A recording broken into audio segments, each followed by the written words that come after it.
Good morning, class 9th. Welcome everyone in our Hindi class. As you all know that we have completed our chapter first in Sparsh book. The chapter title is Dukka Adhikar, written by Yashpal. और किस तरह से story के form में हमने उस chapter को पढ़ा और उसके सारे प्रश्न उत्तर का एक क्विक रिवीजन भी ले लिया.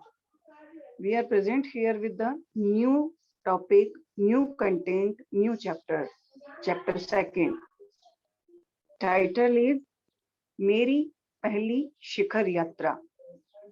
शिखर यात्रा से हमें ये पता चलता है कि वास्तव में ये चैप्टर जो है किसी न किसी पर्वत या पहाड़ को फतह करने से संबंधित है.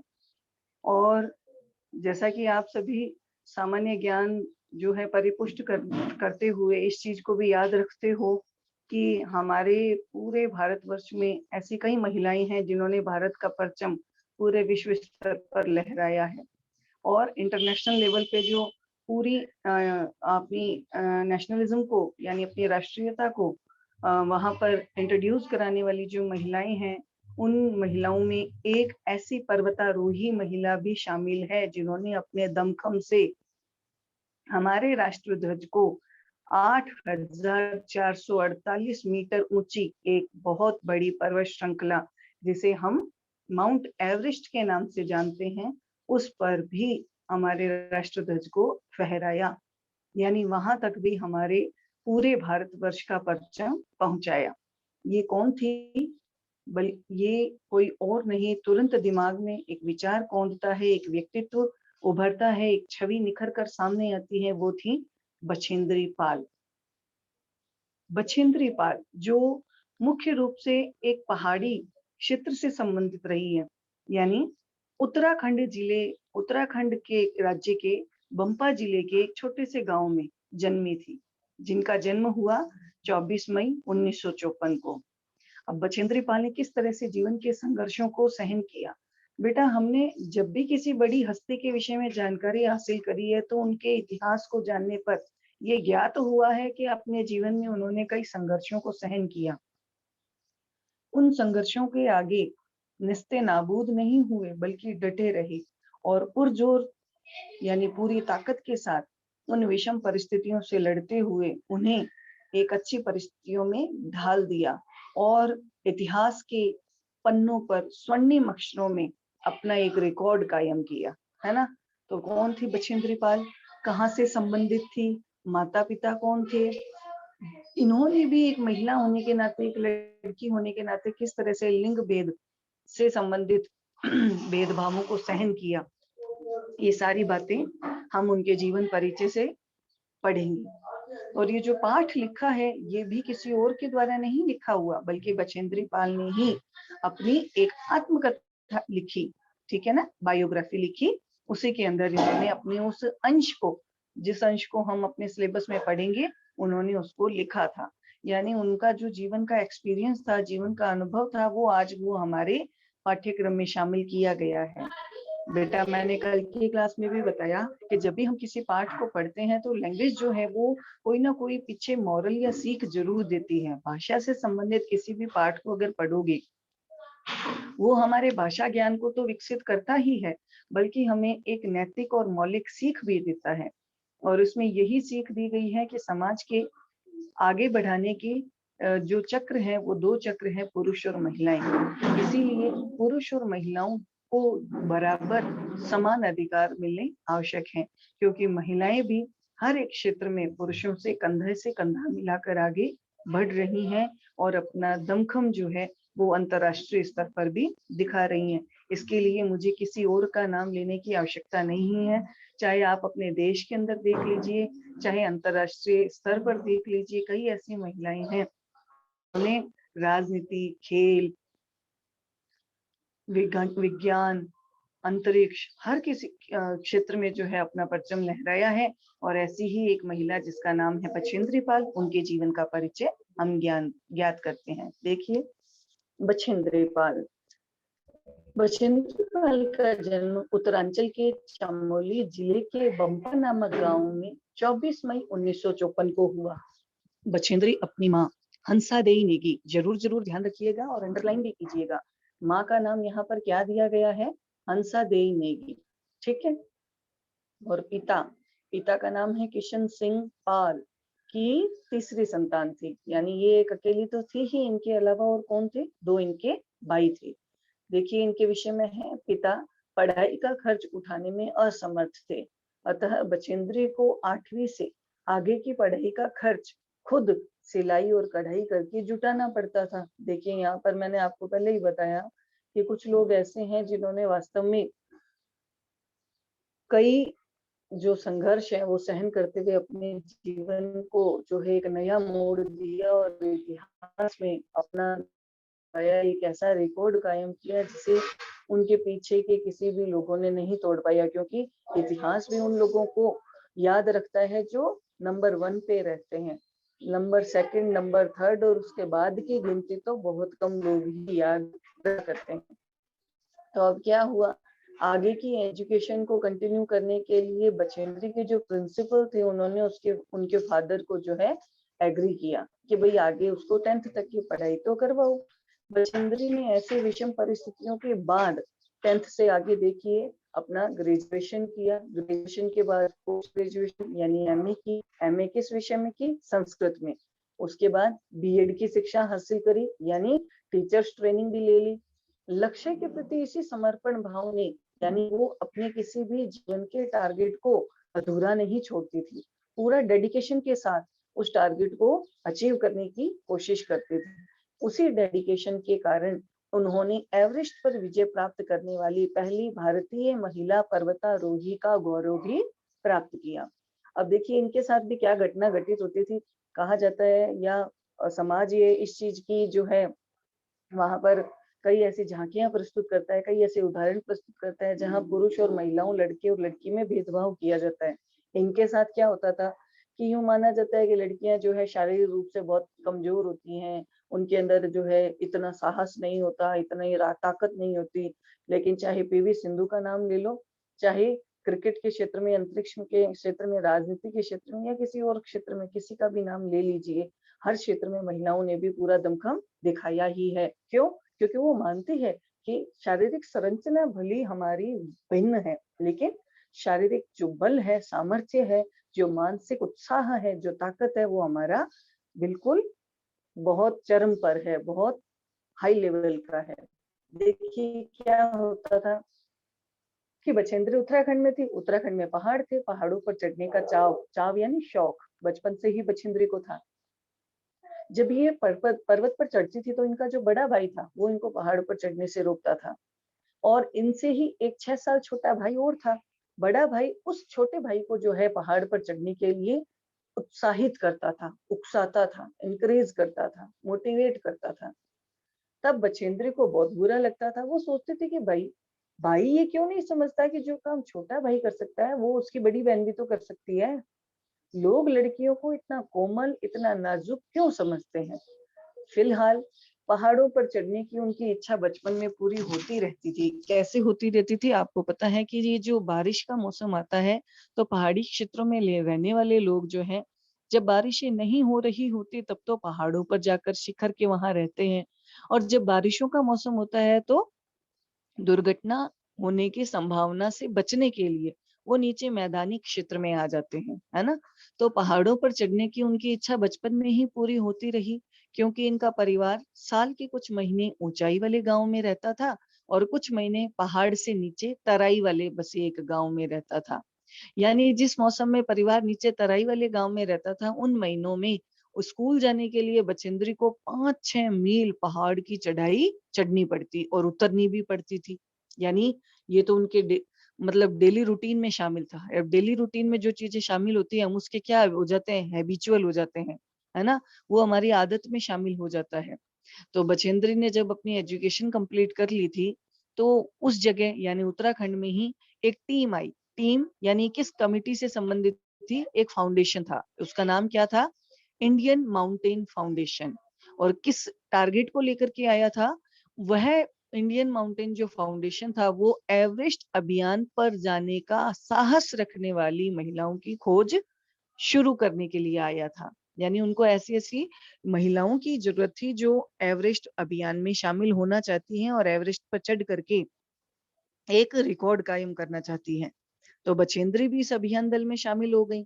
अब वहां पर उनको ट्रेनिंग करवाई जाई जाती थी। तो ट्रेनिंग के दौरान बछेंद्री ने वहां पर अपना एक अच्छा जो है आप अपने कहते हैं ना इम्प्रेशन देना, first impression is the last impression, वहां पे भी उन्होंने एक अच्छा प्रभाव कायम किया। क्या किया देखिए, ट्रेनिंग के दौरान बछेंद्री 7,500 मीटर ऊंची मान चोटी पर सफलतापूर्वक चढ़ी।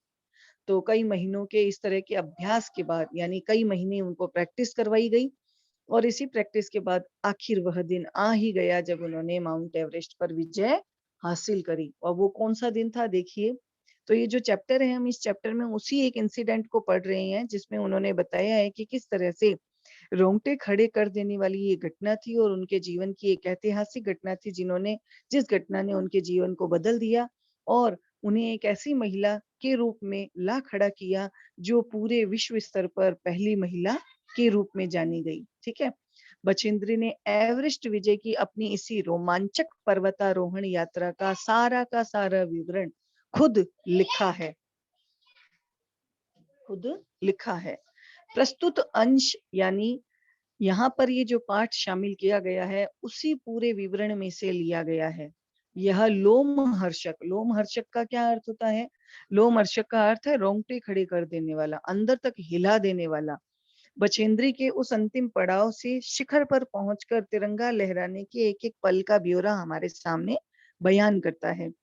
इसे पढ़ते हुए ऐसा लगता है कि मानो पाठक भी उनके कदम से कदम मिलाता हुआ सारे खतरों को खुद झेल रहा है और एवरेस्ट के शिखर पर जा रहा है। तो चलिए हम भी अपनी इस एवरेस्ट विजय के अभियान में शामिल होते हैं और देखते हैं कि किस तरह से जो बछेंद्री पाल थी वो इंडिया से नेपाल गई, नेपाल में किस तरह से एवरेस्ट को किस नाम से जाना गया और किस तरह से जो है एवरेस्ट पे चढ़ने के लिए उन्होंने कितने जो है वहां पे जो दल बनाए थे और ये जो दल थे उनके नेता कौन थे। नेता जो है यानी वो लीडर जो है जो उस पूरे ग्रुप को लीडिंग कर रहा है, वो किस तरह से अपने ग्रुप के सारे मेंबर्स को मोटिवेट करता है। कई ऐसी घटनाएं भी घटित हुई, यानी लैंडस्लाइड हो गया है ना, बर्फ के बहुत बड़े ऊंचे ऊंचे पहाड़ जो है नीचे खिसक गए, कई लोग मर गए। लेकिन ऐसी घटनाओं के बावजूद भी बछेंद्री का साहस डगमगाया नहीं, वो पुरजोर हिम्मत के साथ आगे बढ़ती रही। तो चलिए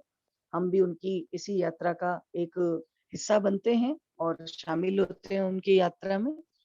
देखिए क्या बताया कि एवरेस्ट अभियान दल यानी जो इंडियन माउंटेन फाउंडेशन था, उन्होंने एक टीम तैयार करी। उस टीम का नाम था एवरेस्ट अभियान दल। ठीक है, ये है 7 मार्च को दिल्ली से काठमांडू के लिए हवाई जहाज से चला। ठीक है, 7 मार्च को दिल्ली से काठमांडू फ्लाइट के थ्रू, ठीक है ना, एयरवे के थ्रू वहां पहुंचे। काठमांडू आपको पता है नेपाल की राजधानी। एक मजबूत अग्रिम दल, अग्रिम यानी ये जो अभियान दल गया इससे पहले एक एडवांस में दल वहां पहुंच चुका था जिसका नाम दिया गया अग्रिम दल, और जिससे कि वह हमारे बेस कैंप में पहुंचने से पहले दुर्गम हिमपात के कारण जो रास्ता जाम हो चुका है उसे वो साफ कर दे। यानी जो इन एडवांस एक ग्रुप वहां पहुंचा हुआ था, उस ग्रुप ने आने वाले एवरेस्ट अभियान दल के सदस्यों के लिए रास्ता साफ किया था। क्यों? क्योंकि वहां पर जो हिमपात है यानी स्नोफॉल है वो हमेशा होता रहता है जिसके कारण रास्ते जाम हो जाते हैं। उसी जाम को हटा करके रास्ता खोल देने के लिए एक एडवांस जो ग्रुप है वो पहले ही जा चुका था। ठीक है, अब ये कहाँ पहुंचे? काठमांडू। काठमांडू यानी नेपाल, वहां का एक बहुत बड़ा और फेमस मार्केट था जिसका नाम दिया गया है नमचे बाजार। क्या नाम है? नमचे बाजार। नमचे बाजार शेरपा लैंड का एक सर्वाधिक महत्वपूर्ण नगरीय क्षेत्र है, यानी शहरी एरिया है। ठीक है ना, आपको पता है जो लोग काठमांडू या नेपाल में रहते हैं वहां पे जो व्यक्ति होते हैं उनको किस नाम से पुकारा जाता है? शेरपा के नाम से पुकारा जाता है ना। तो शेरपा लैंड का एक बहुत अच्छा शहरी एरिया था जिसका नाम दिया गया नमचे बाजार यानी एक मार्केट। अधिकांश शेरपा इसी स्थान पे और यहीं के आसपास के गांवों के होते थे। यह नमचे बाजार ही था जहां से बछेंद्री कहती है मैंने सबसे पहले माउंट एवरेस्ट को निहारा। निहारा यानी देखा। नेपालियों में इसी माउंट एवरेस्ट को किस नाम से जाना जाता है? जरूर इसको रेखांकित कीजिएगा बेटा कि नेपाली जो है वो एवरेस्ट को किस नाम से जानते हैं। और एवरेस्ट को वो क्या कहते हैं? सागर माथा। सागर माथा क्यों कहा जाता है? यहाँ पर मैं आपको इसका जो है कारण भी बता दूं कि सागर माथा कहने के पीछे इसका उद्देश्य यही है कि जमीन में यानी पैरों के पैरों के स्थान की तरफ यानी नीचे तल में समुद्र है, और इसी समुद्र के ऊपर शीर्ष पर यानी शिखर वाली जगह, मस्तक वाली जगह, सिर वाली जगह कौन है? एवरेस्ट है। यानी समुद्र का जो शीर्ष है उसे सागर माथा कहा गया है। यानी एवरेस्ट को नेपालियों ने किस नाम से संबोधित किया? सागर माथा के नाम से। तो लेखिका कहती है मैंने सबसे पहले सर्वप्रथम नमचे बाजार से ही इस एवरेस्ट को देखा था। एवरेस्ट जिसे नेपाली सागर माथा के नाम से बुलाते थे, मुझे ये नाम बहुत अच्छा लगा। एवरेस्ट की तरफ गौर से देखते हुए मैंने देखा कि एक भारी बर्फ का बड़ा प्लुम प्लुम यानी बहुत बड़ी बर्फ का एक झुंड जो था। कैसी बर्फ? सूखी बर्फ, जो हवा की तेज रफ्तार के साथ क्या कर रही है? झंडे की तरह उड़ रही है। ठीक है ना? देखिए क्या कहते हैं, जब हम इसे पढ़ेंगे तब समझ आएगा। लेखिका कहती है, लेखिका कौन? बछेंद्री पाल। बछेंद्री पाल कहती है कि मैंने एक भारी बर्फ का बड़ा प्लुम देखा जो पर्वत शिखर पर लहराता हुआ एक झंडे जैसा लग रहा था, ध्वज जैसा लग रहा था। मुझे बताया गया कि यह दृश्य शिखर की ऊपरी सतह के आसपास 150 किलोमीटर या इससे भी तेज गति से हवा चलने के कारण बनता है। यानी माउंट एवरेस्ट के सबसे ऊपरी हिस्से पर 150 किलोमीटर प्रति घंटे की रफ्तार से खूब तेज हवाएं चलती हैं, जिसके कारण वहां ऊपर की तरफ जो सूखी बर्फ है वो सूखी बर्फ उस हवा के साथ उड़ने लगती है और उड़ते हुए एक ऐसा दृश्य प्रतीत करती है मानो बहुत बड़ा एक झंडा जो है वो उड़ रहा है। और उस झंडे की लंबाई कितनी है देखो, यानी हवाओं के साथ उड़ने वाली उस बर्फ की जो सूखे कणों के द्वारा जो ध्वज जैसी आकृति थी उसकी लंबाई कितनी है। तेज हवा के कारण जो सूखी बर्फ है वो पर्वत पर उड़ने लगती है। बर्फ का यह जो ध्वज है ये लगभग 10 किलोमीटर या इससे भी ज्यादा लंबा हो सकता था। शिखर पर जाने वाले प्रत्येक व्यक्ति को दक्षिणी पूर्वी पहाड़ी पर इन तूफानों को झेलना पड़ता है। यानी वहां पर इस तरह के जो तूफान है, यानी तेज हवाओं के साथ बर्फ का उड़ना, इस तरह के तूफानों को झेलना पड़ता है। और जब खराब मौसम हो तो खास तौर पे ऐसे खराब मौसम में ऐसी जो परिस्थितियां हैं उनका सामना करना ही पड़ता है। अब लेखिका कह रही है कि ये तो मुझे डराने के लिए काफी था। यानी जैसे ही मैंने ये सारी चीजें देखी और सुनी तो मुझे एक बार तो डर लगा। फिर भी मैं एवरेस्ट के प्रति विचित्र रूप से आकर्षित थी। यानी मुझे लग रहा था कि ये एवरेस्ट जो है, माउंट एवरेस्ट, मुझे किसी न किसी तरह अपनी ओर खींच रहा है। मैं उसकी तरफ अट्रैक्ट हो रही थी। इसकी कठिनतम चुनौतियों का सामना भी करना चाहती थी। और जहां तक मैं ये मान रही हूँ कि इस रास्ते में जितनी भी डिफिकल्टीज आने वाली हैं, उन डिफिकल्टीज से मैं रूबरू होना चाहती हूँ, यानी उनका सामना करना चाहती हूँ। तो लेखिका कहती है जब हम 26 मार्च को पेरिस पहुंचे, अब ये 7 मार्च को शुरू हुए थे वहां से रवाना, और 26 मार्च को कौन से स्थान पर पहुंचे? पेरिस। हमें हिमस्खलन के कारण एक शेरपा कुली की मौत का समाचार मिला। लीजिए, मैंने आपको बताया था कि कई लोगों की मौत भी हुई और मौत की खबर सुनकर एक बार तो उनके हौसले पस्त हो जाते, लेकिन फिर भी उन्होंने अपने हौसलों को पस्त नहीं होने दिया। देखिए 26 मार्च को जब पेरिस पहुंचे तो वहां पर क्या पता चला कि हिमस्खलन, हिमस्खलन का क्या मतलब है? बर्फ के जो बड़े बड़े पहाड़ होते हैं, उन पहाड़ों में नीचे सतह पर जब कोई बर्फ थोड़ी सी पिघल जाती है तो ऊपर जमी हुई बर्फ की जो बड़ी बड़ी पर्वत श्रृंखलाएं हैं वो धड़ाम से नीचे गिरती हैं और बहुत बड़े बड़े बर्फ के जो टुकड़े हैं वो नीचे की तरफ गिरने लगते हैं। अगर उसकी चपेट में कोई आ गया तो समझो जीवन से गया। इसी कारण एक शेरपा कुली जो था, कुली जो लगेज को उठा करके एक कैंप से दूसरे कैंप तक पहुंचाता है, उसकी मौत हो गई। खुम्बू हिमपात पर जाने वाले अभियान दल के रास्ते के बाईं तरफ सीधी पहाड़ी के धसकने से, ध्यान दीजिएगा, हिमपात का नाम दिया गया यहाँ पे खुम्बू, खुम्बू हिमपात था। वहां पर अभियान दल यानी जो अभियान दल के मेंबर थे, जो ग्रुप था, उस अभियान दल के रास्ते के बाईं तरफ यानी लेफ्ट हैंड साइड की ओर सीधी पहाड़ी के धसकने से, धसकना यानी नीचे की बर्फ का जो एक परत है वो थोड़ी सी पिघल जाती है। इसके कारण ऊपर बर्फ का जो पहाड़ है वो नीचे जमीन की तरफ अंदर अंदर की तरफ धसक जाता है, यानी प्रविष्ट हो जाता है, प्रवेश कर जाता है। जिसके कारण क्या होता है, खूब बड़ी ऊपर की जो चट्टाने हैं बर्फ की वो उनमें दरार आ जाती है और वो टूट टूट कर बड़े बड़े हिमखंडों के रूप में नीचे गिरती है। तो वहां पर एक पर्वत श्रृंखला का नाम दिया गया, उस पर्वत श्रृंखला का नाम है लाहोत्से। लाहोत्से की ओर से बहुत बड़ी बर्फ की जो चट्टान थी वो नीचे खिसक आई।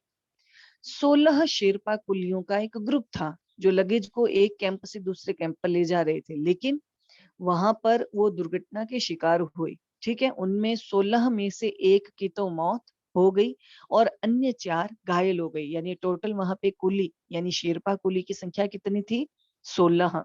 उनमें से एक की तो डेथ हो चुकी थी और 4 जो है वो बहुत ज्यादा इंजर्ड हुए थे। इस समाचार के कारण अभियान दल के सदस्यों के चेहरों पर अवसाद यानी दुख दुख को देखकर हमारे जो नेता थे यानी जो हमारे ग्रुप को लीडिंग कर रहे थे, उन्होंने उनका नाम दिया गया है कर्नल खुल्लर। क्या नाम दिया गया है? कर्नल खुल्लर।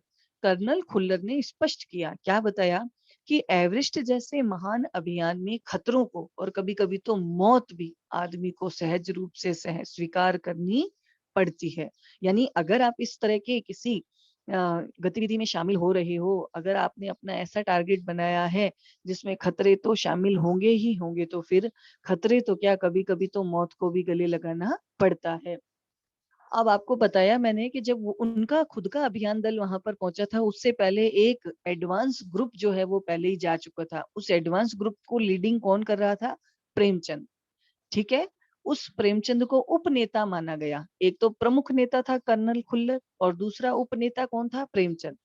उस उपनेता प्रेमचंद यानी जो अग्रिम दल को नेतृत्व कर रहे थे, उन्होंने 26 मार्च को पेरिस लौट आए। यानी वो वापस कब आ गए? 26 तारीख को खुद भी पेरिस आ गए। क्यों आ गए? क्योंकि आपको पता है खुम्बु हिमपात हुआ था। खुम्बु हिमपात के कारण जो है लाओत्से की बाईं तरफ से एक बहुत बड़ी बर्फ की चट्टान खिसक आई थी, जिसके अंदर 16 शेरपा कुलियों में से एक कुली मारा गया और 4 घायल हो गए। ऐसी स्थिति के कारण जो प्रेमचंद थे वो खुम्बु हिमपात की स्थिति से उन्होंने यहाँ हमें पेरिस में आकर के हमें भी उस चीज से अवगत करवाया यानी परिचय करवाया। ठीक है, उन्होंने कहा कि उनके दल ने कैंप 1 यानी बेस कैंप से ऊपर की ओर कैंप नंबर 1, ध्यान दीजिएगा, टोटल 7 कैंप्स लगवाए गए थे पूरे हिमालय को फतेह करने के रास्ते के बीच में। एक तो बेस कैंप था, बेस कैंप में वो ठहरे थे। उससे ऊपर की तरफ यानी 6000 मीटर की ऊंचाई पर एक कैंप और बनाया था जो था कैंप 1, जो हिमपात के ठीक ऊपर है। यानी जहां से बर्फ गिरी है उससे थोड़े ऊपर की तरफ है। जो प्रेमचंद है वो बता रहे हैं कि हमने वहां तक का सारा रास्ता साफ कर दिया। यानी जो ये घटना घटित हुई थी इसके कारण रास्ता जाम हो चुका था, तो हमने कुछ रास्ते को साफ कर दिया है। उन्होंने ये भी बताया कि पुल बनाकर, रस्तियां बांधकर, झंडियों के द्वारा हमने रास्ते को चिन्हित कर दिया है और सभी बड़ी कठिनाइयों का पूरा जायजा ले लिया है। यानी आपको पता है कि बर्फ की एक बहुत बड़ा रास्ता है। अब उसमें किस रास्ते से हम आए और किस रास्ते से हमें जाना है, तो उन्होंने क्या बनाया, वहां लकड़ियां जो है वो लेकर के उन लकड़ियों के बीच बीच में रस्सियां बांध दी, अलग बीच में रास्तों के अंदर अलग अलग छोटी छोटी झंडियां लगा दी, ताकि आने जाने वालों को पता रहे कि यही रास्ता है, इसी से हमें आगे बढ़ना है और इसी से वापस लौटना है। इसके अलावा जितनी भी आगे डिफिकल्टीज का उन लोगों को सामना करना था उसके विषय में भी प्रेमचंद ने उस ग्रुप को यानी जो अभियान दल के मेंबर्स थे उनको बता दिया। उन्होंने इस ओर भी ध्यान दिलाया। क्या दिलाया? ध्यान दीजिएगा, ग्लेशियर क्या है। आगे इससे रिलेटेड एक क्वेश्चन आता है। ग्लेशियर बर्फ की एक बहुत बड़ी नदी है और बर्फ का गिरना यानी स्नोफॉल अभी भी जारी है, कंटिन्यू चल रहा है। हिमपात में अनियमित और अनिश्चित बदलाव के कारण अभी तक के किए हुए सारे काम क्या हो सकते हैं? व्यर्थ हो सकते हैं और हमें रास्ता खोलने का काम दोबारा भी करना पड़ सकता है। इस तरह से उन्होंने यहाँ पे बता दिया कि वास्तव में ये जो स्नोफॉल है यानी हिमपात है ये कंटिन्यू चल रहा है, रास्ते दोबारा भी जाम हो सकते हैं और इन रास्तों को वापस से खोलने का काम हमें फिर से करना पड़ सकता है। अब बचेंद्री और उसके ग्रुप के मेंबर्स कहाँ पर थे? बेस कैंप में थे। बेस कैंप से उनको कहाँ जाना था? कैंप नंबर 1 में जाना था। लेकिन जब वो बेस कैंप तक पहुंचे तो उनको एक और मृत्यु की खबर मिली। पहले तो एक शेरपा कुली की मौत का समाचार मिला ही था, फिर एक और डेथ हो गई थी और उसकी भी यहाँ पर उनको एक जो है न्यूज मिल गई थी। क्या मिली? कि जलवायु अनुकूल न होने के कारण, जलवायु यानी वहां एटमॉस्फेयर के अंदर आपको पता है कि सारी परिस्थितियां हर व्यक्ति के अनुकूल नहीं होती। ऊंचाई पर जाते जाते ऑक्सीजन का लेवल थोड़ा कम होता जाता है, तो कुछ व्यक्ति सरवाइव नहीं कर पाते। यानी जलवायु अनुकूल न होने के कारण एक रसोई सहायक यानी जो वहां पर कुक या शेफ की भूमिका निभा रहा था, उस व्यक्ति की क्या हो गई, मृत्यु हो गई। निश्चित रूप से हम आशाजनक स्थिति में नहीं थे, यानी हम बिल्कुल होपलेस हो चुके थे, हमने उम्मीद खो दी थी। एवरेस्ट शिखर को मैंने पहले 2 बार देखा था, एक दूरी से, यानी बहुत ज्यादा डिस्टेंस था, तब मैंने एवरेस्ट को देखा था। मैंने किसने? बछेंद्री पाल ने। फिर वो बताती हैं कि बेस कैंप पर पहुंचने पर दूसरे दिन मैंने एवरेस्ट पर्वत को और उसकी अन्य श्रेणियों को देखा। जब वो बेस कैंप पहुंचे, पहले तो नमचे बाजार से देखा था उन्होंने एवरेस्ट को, तब देखा कि उसके ऊपर एक बहुत बड़ा बर्फ का प्लूम, यानी सूखी बर्फ जो है झंडे के रूप में 10 किलोमीटर लंबी थी और 150 किलोमीटर प्रति घंटे की रफ्तार से चलने वाली हवाओं के कारण उड़ रही थी। ठीक है, वो लेखिका बता रही हैं कि फिर मैं जब बेस कैंप पहुंची तो वहां मैंने एवरेस्ट को अच्छे से देखा और इसकी अन्य श्रेणियों को भी देखा। यानी एवरेस्ट के अंदर कई छोटी छोटी और बर्फ की जो है श्रेणियां शामिल है, माउंटेन शामिल है। मैं भौचक्की होकर खड़ी रह गई, यानी वहां पर बिल्कुल सरप्राइज्ड रह गई। क्यों? क्योंकि एकदम आश्चर्यचकित ढंग से। तो सबसे पहला था एवरेस्ट, एवरेस्ट से थोड़ा नीचे था लाहौत्से, लाहौत्से भी नीचे, उससे उससे नीचे की चोटी का नाम है नुत्से। और इन सारी चोटियों की ऊंचाइयों से घिरी बर्फीली टेढ़ी मेढ़ी नदी थी माउंट एवरेस्ट, जिस बर्फीली टेढ़ी मेढ़ी नदी को पार करके हमें शिखर तक पहुंचना था। तो लेखिका कह रही है मैं तो वहां पर खड़ी और इस टेढ़ी मेढ़ी बर्फ की नदी को निहारती रही, यानी एक टक देखती रही। अब यहाँ पर देखिए हिमपात क्या होता है और ये क्यों होता है और इससे कौन कौन सी हानियां हो सकती हैं। तो लेखिका बता रही हैं कि हिमपात अपने आप में एक तरह से बर्फ के खंडों का अव्यवस्थित ढंग से गिरना था। यानी बर्फ के जो बड़े बड़े खंड हैं, यानी हिस्से हैं, जो मिसबैलेंस होकर के अपने आप जो है गिरने लगते हैं। तो लेखिका कह रही है हमें बताया गया था कि ग्लेशियर के बहने से अक्सर बर्फ में हलचल होती है। ग्लेशियर यानी बर्फ की बहुत बड़ी एक परत होती है। जैसे ही बर्फ टेम्परेचर में वहां पे थोड़ा चेंजेस आने लगते हैं, थोड़ी सी भी वहां पर गर्मी बढ़ती है, तो वो बर्फ की जो एक ऊपरी परत है वो थोड़ी पिघल जाती है, मेल्ट होकर वो ऊपर से नीचे की तरफ नदी के रूप में बहने लगती है। उसकी वजह से क्या होता है, हलचल होती है। ठीक है ना, बर्फ के बड़े बड़े पहाड़ों में जैसे ही हलचल होती है तो बर्फ की जो चट्टानें हैं वो वहां से गिरना शुरू हो जाती हैं। और अन्य कारणों से भी कई बार ऐसा होता है कि कई और दूसरे कारण भी होते हैं, भाई वहां पे भूकंप आ गया या तेज तूफान आ गया, जिसकी वजह से भी बर्फ की बड़ी बड़ी चट्टानें गिरने के कारण वहां पे स्थिति बहुत खतरनाक हो जाती है। जब ये बर्फ की बड़ी बड़ी चट्टानें सीधे धरातल पर गिरती हैं तो धरातल पर दरार पड़ जाती है। और ये जो दरार है, दरार यानी उसके अंदर एक जो है, जो पूरा जो धरातल है वो डिवाइड हो जाता है अलग अलग दो हिस्सों में। कभी कभी तो ये दरार इतनी गहरी और चौड़ी हो जाती है कि हिम विदर का यहाँ पर क्या अर्थ है, हिम विदर का अर्थ है बर्फ की बड़ी बड़ी खाइयों में बदल जाती है। तो इस तरह के जब हमने जानकारी हासिल करी तो इसका ख्याल ही बहुत डरावना था। और इससे भी ज्यादा भयानक स्थिति इस बात की जानकारी थी कि हमारे पूरे प्रवास के दौरान, यानी हम जितना भी ये एवरेस्ट के अभियान पर आगे की ओर बढ़ने की जितनी भी क्रिया करेंगे, इस दौरान हिमपात लगभग 1 दर्जन आरोहियों और कुलियों को प्रतिदिन छूता रहेगा। यानी पर डे हम इस तरह की हर एक परिस्थिति से रूबरू होते जाएंगे। यानी ऐसी स्थिति तो वहां पे रोज की रोज आनी है और हमें उसका रोज की रोज सामना भी करना है। अब देखिए, अब इस तरह का जो विचार था, तुरंत जब उन्होंने इस बारे में सुना तो एक बारी तो उनको डर लगा। दूसरे दिन नए आने वाले अधिकांश सामान को हम हिमपात के आधे रास्ते तक ले गए। ठीक है, और वहां पर एक और लेडी जो है, फीमेल जो है, महिला जो है, उनका नाम आता है, जिनका नाम है मीनू मेहता।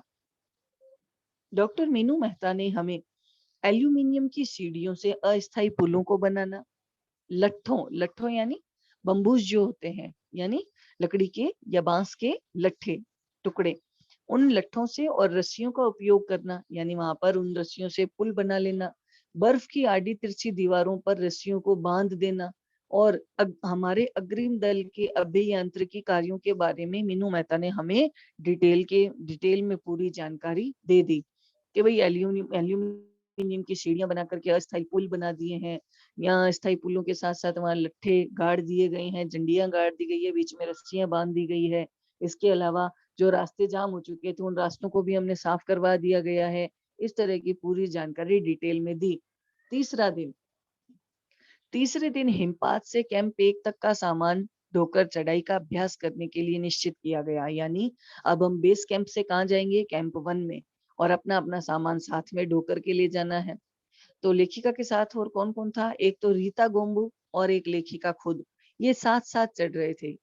लेखिका कहती है हमारे पास एक वॉकी टॉकी था। आपको पता है वायरलेस सिस्टम होता है वॉकी टॉकी, जिसके थ्रू आप बिना किसी तार के एक दूसरे से संपर्क भी स्थापित कर सकते हो, जिससे हम अपने हर कदम की जानकारी कहाँ देते थे, बेस कैंप पर दे रहे थे। यानी हम आगे बढ़ रहे थे कैंप 1 की तरफ, और बेस कैंप में जो भी हमारे लीडर्स थे हम उनको पूरी जानकारी दे रहे थे। कर्नल खुल्लर उस समय बहुत खुश हुए जब हमने उन्हें अपने आगे पहुंचने की सूचना दे दी, क्योंकि कैंप 1 पर पहुंचने वाली केवल हम 2 ही महिलाएं थी। यानी जब वो कैंप 1 पर पहुंची तो उन्होंने पूरा मैसेज किसको दिया, कर्नल खुल्लर को। वो एक बार सुनते ही उनको बड़ी खुशी हुई कि वास्तव में कैंप 1 पर पहुंचने वाली प्रथम महिलाओं में ये 2 जनी ही शामिल थी, एक तो रीता गोम्बू और दूसरी बछेंद्री खुद। तो अब इनके साथ साथ और कौन थे, एक व्यक्ति का नाम आता है अंगदोर जी, जिनका अभी हाल ही में थोड़े दिनों पहले निधन हुआ। दूसरा व्यक्ति का नाम आता है लोपसांग, और तीसरा व्यक्ति जो हमारे बीकानेर से संबंध रखते थे, जिनका नाम था बहुत अच्छा, जो माउंटेनियरिंग और कन्नी सिंह स्टेडियम के अंदर भी वॉल क्लाइंबिंग की प्रैक्टिस करवाया करते थे, जिनका नाम है गगन बिस्सा। गगन बिस्सा, ये तीनों जो है साउथ कोल पहुंच गए। अब यहाँ पर साउथ कोल जो है एक जगह का नाम है जो एवरेस्ट के बीच में ही पड़ता है। 29 अप्रैल को 7,900 मीटर की ऊंचाई पर उन्होंने कैंप 4 लगाया। ठीक है, साउथ कोल यानी बहुत ऊंची जगह थी, ऊंची जगह यानी 7,900 मीटर की ऊंचाई पर वहां उन्होंने क्या लगाया, कैंप नंबर 4। यह संतोषजनक प्रगति थी। यानी अब पता चल गया कि कैंप 1 से कैंप 2, 3, 4 इस तरह हम आगे की ओर बढ़ते चले जाएंगे। लेखिका कहती है जब अप्रैल में मैं बेस कैंप में थी, तेंजिंग, आपको पता है तेंजिंग नॉर्वे के नाम से सभी परिचित हैं, जिन्होंने एवरेस्ट को 7 बार फतेह किया है। तेंजिंग नॉर्वे, जिन्होंने 7 बार माउंट एवरेस्ट को फतेह किया है। तेंजिंग नॉर्वे जो है वो अपनी बेटी, छोटी बेटी का नाम है डेक्की, इसके साथ वो उस कैंप में गए। उन्होंने इस बात पर विशेष महत्व दिया कि दल के हर एक मेंबर को और हर एक शेल्पा कुरी से मैं बातचीत करूंगा। जब मेरी बारी आई, यानी जब लेखिका बछेंद्री पाल की बारी आई, तो लेखिका कहती है मैंने अपना परिचय ये कहकर दिया कि मैं तो बिल्कुल नौसिखिया हूँ। नौसिखिया यानी पहली बार सीखने वाला, पहली बार करके सीखने वाला। ठीक है, और एवरेस्ट मेरा पहला अभियान है और ये फर्स्ट टाइम है जिस पर मैं एवरेस्ट पे जाना चाह रही हूँ। तो तेंजिंग जो नॉर्वे हैं, उन्होंने मेरी बात को सुनकर खूब तेज हंसी, मेरे सामने हंसे, और फिर उन्होंने मुझे कहा कि एवरेस्ट उनके लिए भी पहला अभियान है, लेकिन ये भी बताया कि शिखर पर पहुंचने से पहले उन्होंने 7 बार एवरेस्ट पर जा करके एवरेस्ट को फतेह करने का जो अभ्यास है, प्रैक्टिस है, वो की है। फिर उन्होंने, तेंजिंग नॉर्वे ने अपना हाथ जो है बछेंद्री के कंधे पर रखते हुए बताया कि वास्तव में तुम एक पक्की पर्वतीय लड़की लगती हो, जरूर इसको रेखांकित कीजिए, क्योंकि मैं आपको रेखांकित करके दिखा रही हूँ तो कहीं कहीं डिस्टरबेंस क्रिएट हो रहा है, इस वजह से मैं नहीं कर रही, आप लोगों को बता रही हूँ कि तेंजिंग ने लेखिका से क्या कहा। तेंजिंग ने बछेंद्री के कंधे पर हाथ रखते हुए कहा कि तुम एक पक्की पर्वतीय लड़की लगती हो और तुम्हें शिखर पर पहले ही प्रयास में पहुंच जाना चाहिए। यानी उन्होंने पूरा कॉन्फिडेंट होकर के उस बछेंद्री पाल के अंदर पूरा फेथ जो है जताया, और बछेंद्री ने उस फेथ को बनाए रखा। देखिए वो अपने पहले ही प्रयास में किस तरह से माउंट एवरेस्ट को फतेह कर भी पाती हैं। तो आज की कक्षा में हमने जो चैप्टर पढ़ा उसका जो ये मेरी एवरेस्ट मेरी शिखर यात्रा का एक हिस्सा पूरा हुआ है। आगे की कक्षा में हम उसको कंटिन्यू करने की कोशिश करेंगे। हम इसमें देखेंगे कि किस तरह से ग्लेशियर ऊपर से टूटा और टूटने के कारण ये कैंप नंबर जो 3 में थी, तो कैंप 3 को तहस नहस कर दिया। पूरी की पूरी बर्फ इनके ऊपर छा गई। बर्फ की पूरी परत पड़ जाने के कारण इनको सांस लेने में दिक्कत होने लगी। किस व्यक्ति ने इनको जमी हुई उस बर्फ की कब्र में से बाहर निकाला और आगे की यात्रा उन्होंने किस तरह से साथ में की। एक व्यक्ति और था जो बिना ऑक्सीजन सिलेंडर के एवरेस्ट को दूसरी बार फतेह कर रहा था। यानी वो जो है, वो जो जैसे गाइडेंस देते हैं, तो गाइड के रूप में उन ग्रुप के मेंबर्स के साथ जा रहा था। तो उनमें उस व्यक्ति का नाम आया है जो बचेंद्री पाल के साथ भी आगे बढ़ रहा था। तो इस तरह से वो किस डेट को, किस टाइमिंग पर लास्ट में एवरेस्ट शिखर पर पहुंचती है, एवरेस्ट शिखर की क्या स्थिति थी, उनकी एवरेस्ट शिखर की न्यूज को सुन करके उन्होंने सबसे पहले किसके प्रति थैंक्स बताया, यानी किसके प्रति आभार व्यक्त किया, ये सारी बातें हम अपने नेक्स्ट क्लास में पढ़ेंगे।